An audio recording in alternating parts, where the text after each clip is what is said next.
I znowu jesteśmy na pachnącej łące. Wita Was Agnieszka Waszak, Wasza wiedźma z Kociołka Wiedźmy. Dzielę się tu z Wami wiedzą o ziołach, którymi ze swej szczodrości obdarowuje nas przyroda.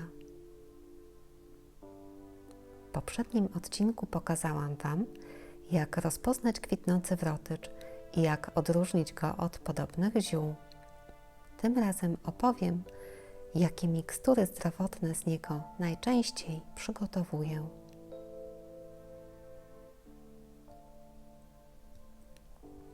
Wrotycz jest wysokim zielem o kwiatostanach złożonych z żółtych krążków. Brak w nich tzw. kwiatów języczkowych, popularnie zwanych płatkami.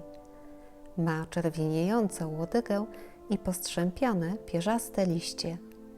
Z wrotyczu zbieram górną, kwitnącą, miękką część łodygi. Ona ma najwięcej mocy.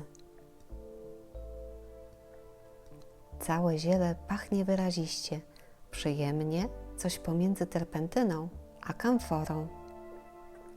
Wiedźma korzysta z mocy zdrowotnej tego zioła z rozsądkiem. Nie wolno przekraczać dozwolonych dawek. Trzeba obserwować, czy nie pojawiają się objawy przedawkowania, jak na przykład zaburzenia bicia serca, pocenie się, zaczerwienienie, wymioty, biegunka, a nawet halucynacje. Nie wolno go stosować w czasie ciąży i karmienia piersią. Podzielę się dziś z Wami niektórymi przepisami na zdrowotne mikstury z wrotyczu, a jest ich o wiele więcej. Kwitnące ziele wrotyczu zawiera mnóstwo aktywnych związków działających przeciwalergicznie, silnie przeciwzapalnie i rozkurczowo. Wzmacnia siły obronne organizmu, działa moczopędnie, przeciwoprzękowo, a także przeciwpasożytniczo. Pobudza ośrodkowy układ nerwowy. Spójrzcie na macerat olejowy. Ma ciemnooliwkowy kolor. Działa on żółciopędnie i wzmacniająco. Można przyjmować 1 łyżkę oleju 1-2 razy dziennie. Zewnętrznie służy do pielęgnacji skóry, np. w przypadku trądziku i łuszczycy. Wyczarowuję również z niego maź wrotyczową, która świetnie łagodzi różne zmiany skórne, m.in. alergiczne, łuszczycowe, powstające przy atopowym zapaleniu skóry.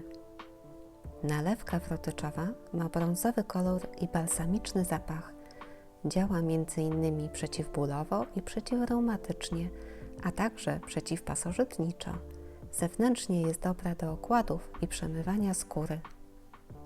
Często też po prostu suszę wrotycz na zimę w ciemnym, przewiewnym miejscu, by móc robić z niego napary.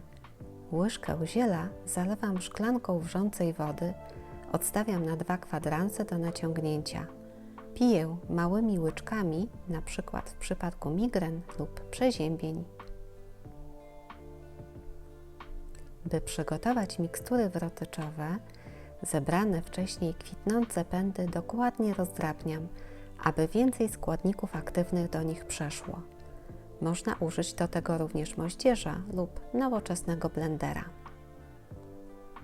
Macerat olejowy uczynię na oleju z pestek winogron, a nalewkę na alkoholu 40%. Do przygotowania nalewki wrotyczowej biorę 1 część ziela, świeżego bądź suszonego, na 1 część alkoholu. Gdy już cały słój wypełnił rozdrobnionym wrotyczem, nalewam do niego alkohol do pełna, aby całe ziele było przykryte płynem. Nalewkę przenoszę do ciemnej piwniczki i czekam przynajmniej 7 dni, by mocy nabrała. Często zostawiam na dłużej, a przecedzam i używam w miarę potrzeby. By pełen aromatu macerat olejowy na świeżym, kwitnącym zielu wrotyczowym uczynić, wystarczy naczynie wypełnić ziołami w skupieniu do 2/3 objętości i zalać je olejem.